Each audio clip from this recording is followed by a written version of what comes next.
It doesn't matter what the other people think. Don't care what other people think. Stop worrying about what they think. What's up, Believe Nation? It's Evan. My one word is believe, and I believe in you. I believe you have Michael Jordan level talent at something, and I want to see you find it, embrace it, and use it to make a difference in this world. Now, I started the One Rule series because we cover a lot of different people, a lot of different top 10s, and some of the rules come up consistently over and over and over again. So the goal of this series is to combine those rules that multiple people keep talking about and smush them into one video for you. So today we're going to look at how you can stop caring what others think. Enjoy.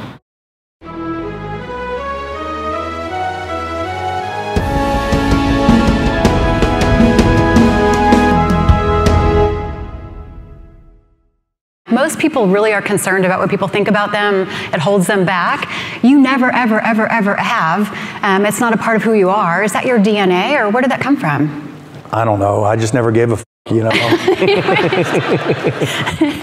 I mean, yeah, it's just, once you get success in something, I mean, even when look, I failed many times, and you learn from those failures that it doesn't hurt as bad as you thought. Yeah. You know, that you can bounce back, and then once you taste some success, you realize it doesn't matter how many times you failed. Yeah. Right? You only have to be right one time, then everybody's always an overnight success, or, you know, this came easy to them.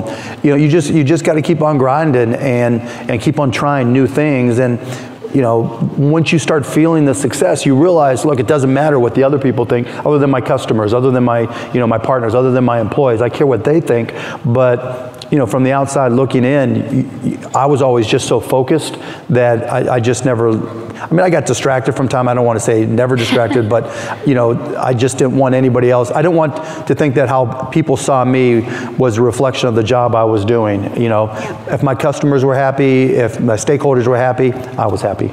So we've been getting a ton of questions about being paralyzed with the fear of what other people think. And this is so commonplace. I think every human being on the planet is paralyzed in some aspect or some area of their life because they're concerned about what their parents or what their friends or what their friends on Facebook or what their colleagues or what their upline or their downline or whatever, what their neighbors are going to think. If you are struggling with this and you have not found it helpful to attack your thinking patterns, then here's a trick that I want you to try to break the pattern of being paralyzed by what other people think. I want you to pick one thing that you've been wanting to do, that you've been thinking about, but you have stopped yourself from doing because you're concerned about what other people think. Let me give you some examples. Maybe you've wanted to go on a wellness retreat, but you think your spouse will roll their eyes at you, so you haven't done it. Maybe you have a particular Facebook post or a blog. So many of you want to start a business or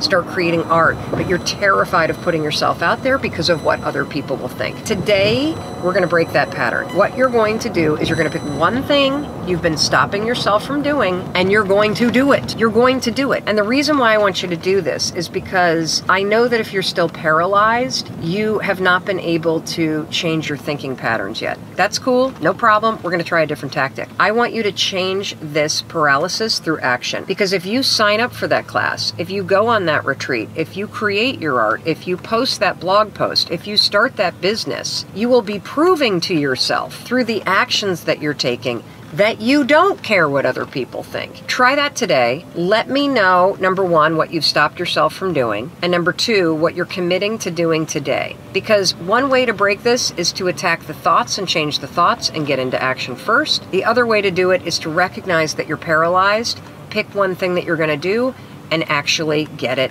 done. On a bigger macro, patience and failure, they all ladder up to one thing, which is insecurity. The reason people don't put themselves in a position to fail, the reason people aren't patient, is they value other people's opinions too much, which then dictates their behavior, which then gets into all of this. Is if you, don't hold on to it with the thought of in case it fails, because you just need to realize it's your scarlet letter. Literally the reason people are scared, always, is the outside force.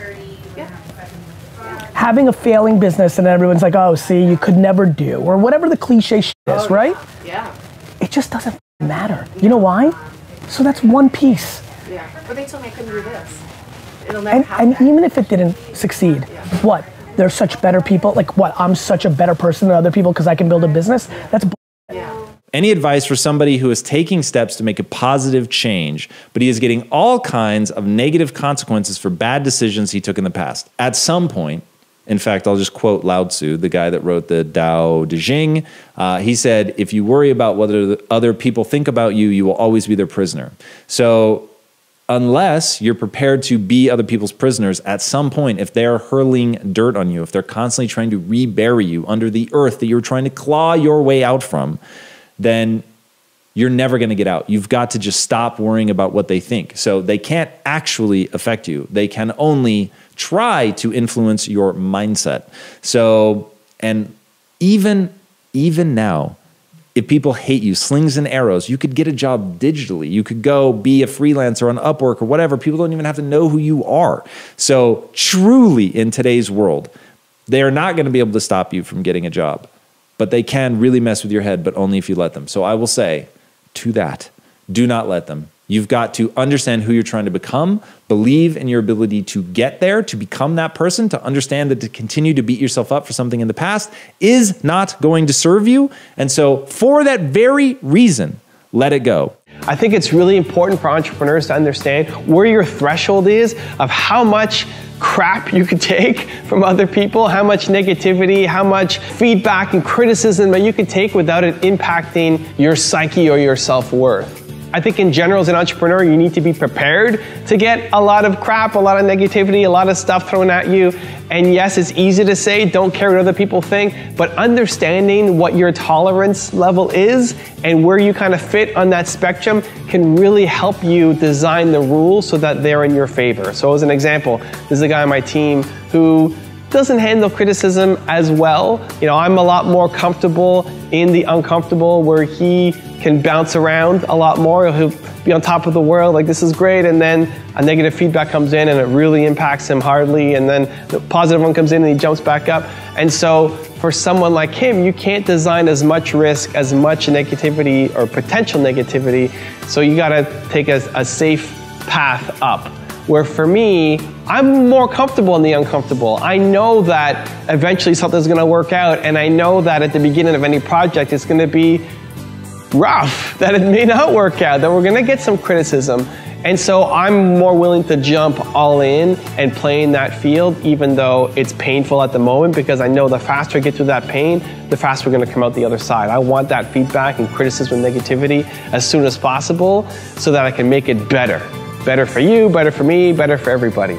And so understanding what your tolerance level is of emotional stability, how much you can take from your friends and your family and your customers and your audience and the people watching you before you break, and then be able to play just below that limit. Because you can't just play super safe, because that's not going to make you happy as an entrepreneur. But knowing what your limit is and playing just below it so that it's uncomfortable, it's painful, but you're still going to be able to get through it, I think is really important. That self-awareness, I think is really important as an entrepreneur. Ignore people telling you your idea is bad. They may be right, but the only way to know is to actually build it out. And I think the thing that works about Silicon Valley that's different than Mexico City or almost anywhere else in the world is the default response. If someone says, hey, I'm going to start a startup, here's my idea, the default response is to be excited and think like, oh, why might that work? And in most of the rest of the world, the default response when you tell someone your idea is to say, oh, that's not going to work. And this is really toxic for startups because you have to believe in yourself.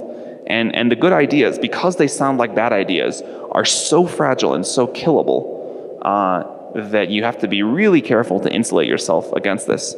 Being a child star, as they call it, or having worked as a minor, you do sort of have to be aware of the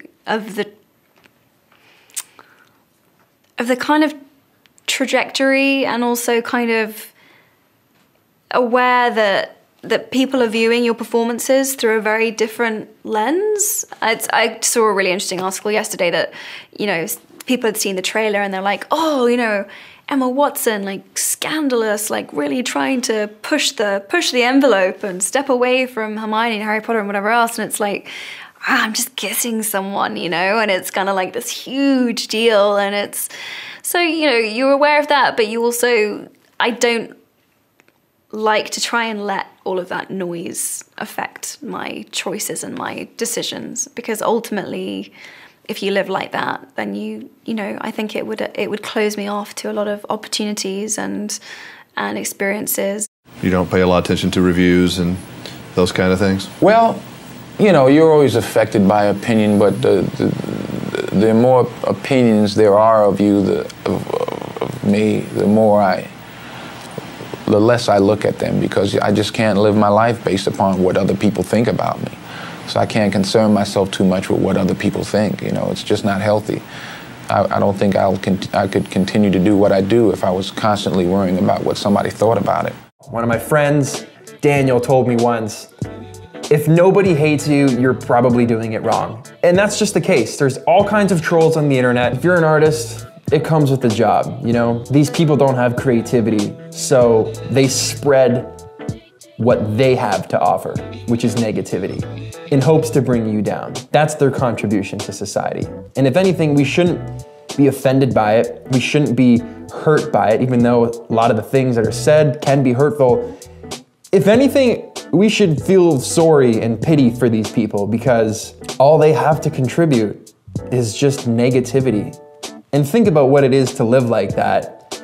That's miserable. Write mean shit on the internet. I mean, learn to cook, just anything. They don't have what it takes to put the work out there, but you do. They don't have what it takes to go out and create something and make something and put it on the internet and open themselves up to being vulnerable, to just put art out there for the world to experience. Not everyone's gonna like it. You know, you go see a movie, you might not like it, your friend might like it. You might love it, your girlfriend hates it. Your boyfriend loves it, you hate it. So it's subjective, art is subjective. That's the best part about it. It's not for everybody. So don't be discouraged by the people telling you, you're a complete idiot, I can't believe you did that, this video is complete garbage, it's shit, you suck.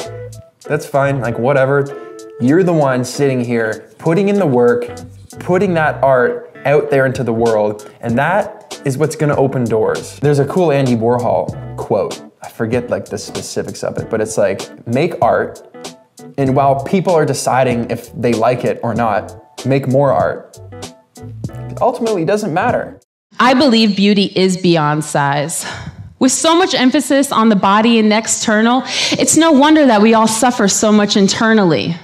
But you know, people in the fashion industry actually told me that I would never be in magazines, let alone the covers of them. Well, I guess we've proven them wrong. 5 covers in a little over a year. And I was one of the very first curvy models to be featured in Sports Illustrated Swimsuit Edition. Thank you. Never let anybody tell you that you can't. I have achieved and am still achieving what was seemingly impossible.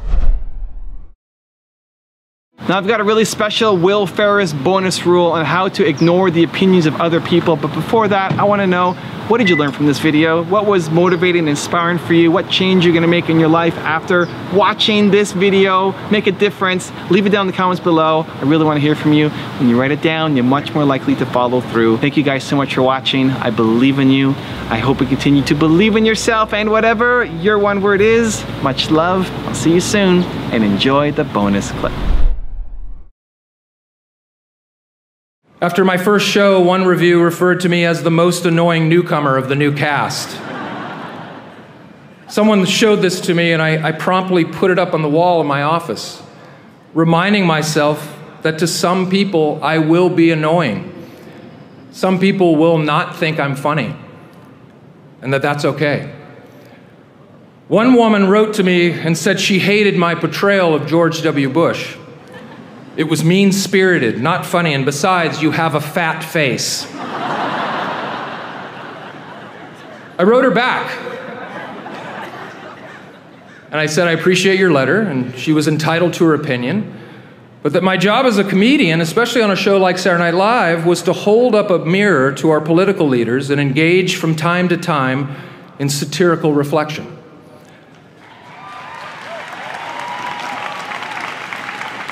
As for my fat face, you are 100% right. I'm trying to work on that. Please don't hesitate to write me again if you feel like I've lost some weight in my face.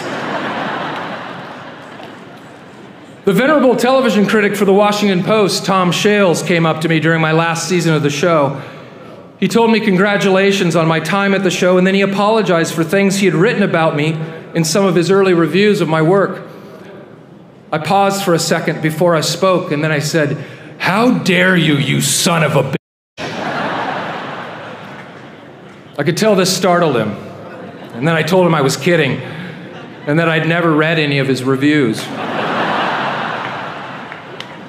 It was true, I hadn't read his reviews. In fact, I didn't read any reviews because once again, I was too busy throwing darts at the dartboard, all the while facing my fears. So let me give you the one-word secret to happiness. One word, this is all you need to be happy. It's the most important word ever. If you had to think of one word that's most important to you or that sums you up or that would be kind of like a little beacon. Hey Believe Nation, if you want to know what the most important one word is for Tony Robbins, Gary Vaynerchuk, Oprah Winfrey, will.i.am, and Howard Schultz, I have a very special secret video for you. Check the description for details.